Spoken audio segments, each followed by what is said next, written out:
Box office దగ్గర Tollywood senior హీరోలలో career best form తో దూసుకుపోతున్నాడు నటసింహం నందమూరి బాలకృష్ణ. కెరీర్ లో లోవెస్ట్ ఫేజ్ నుండి ఇప్పుడు కెరీర్ పీక్ టైమ్ లో క్రేజ్ ను ఎంజాయ్ చేస్తూ దూసుకుపోతున్న బాలయ్య నటించిన latest movie Daaku Maharaj movie excellent కలెక్షన్లతో జోరు చూపెడుతూ ఇప్పుడు 70 కోట్ల షేర్ మార్క్ ను క్రాస్ చేసేసి బ్రేక్ ఈవెన్ మార్క్ వైపు పరుగులు పెడుతూ ఉండగా బాలయ్య కెరీర్ లో 4వసారి 70 కోట్ల షేర్ మార్క్ అందుకున్న సినిమాగా సంచలన రికార్డును నమోదు చేసింది డాకు మహారాజ్ మూవీ. బాక్సాఫీస్ దగ్గర టాలీవుడ్ సీనియర్ హీరోలలో ఇలా 70 కోట్ల షేర్ మార్క్ ను ఎక్కువ సార్లు అందుకున్న హీరోగా రికార్డును బాలయ్యకే సొంతం అవ్వగా ఇక్కడ మరో వివస్తమైన రికార్డు ఏమిటంటే ఈ 4 సార్లు 70 కోట్ల షేరును ఒకటి తర్వాత ఒకటి సినిమాలను రిలీజ్ చేస్తూ 4 కంటిన్యూస్ 70 క్రోర్ షేర్ మార్క్ ను అందుకున్న ఏకైక హీరోగా టాలీవుడ్ సీనియర్ హీరోలలో బిగ్గెస్ట్ రికార్డును నమోదు చేశాడు బాలయ్య. అఖండ, వీరసింహారెడ్డి మరియు భగవంత్ కేసరి సినిమాలు బ్యాక్ టు బ్యాక్ రిలీజ్ అయ్యి 70 కోట్ల షేర్ మార్క్ ను అందుకుని సంచలనం సృష్టించగా ఇప్పుడు 4వసారి ఈ మార్క్ ను డాకు మహారాజ్ మూవీతో సొంతం చేసుకున్నాడు. సినిమాకు పోటీగా సంక్రాంతికి వస్తున్న సినిమా ఊరమాస్ ర్యాంపేజ్ ను చూపెడుతూ ఉన్నప్పటికీ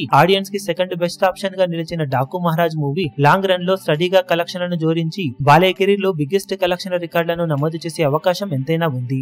మరి సినిమా ఎంతవరకు లాంగ్ రన్ లో అంచనాలను మించిపోతుందో చూడాలి. ఇప్పుడు ఈ వీడియో మీకు నచ్చినట్లయితే లైక్ చేయండి, షేర్ చేయండి, ఛానల్ ను సబ్స్క్రైబ్ చేయడం మాత్రం మరవకండి. ఏ చిన్న అప్డేట్ ను మిస్ అవ్వకూడదు అనుకుంటే బెల్ ఐకాన్ ను ప్రెస్ చేయండి.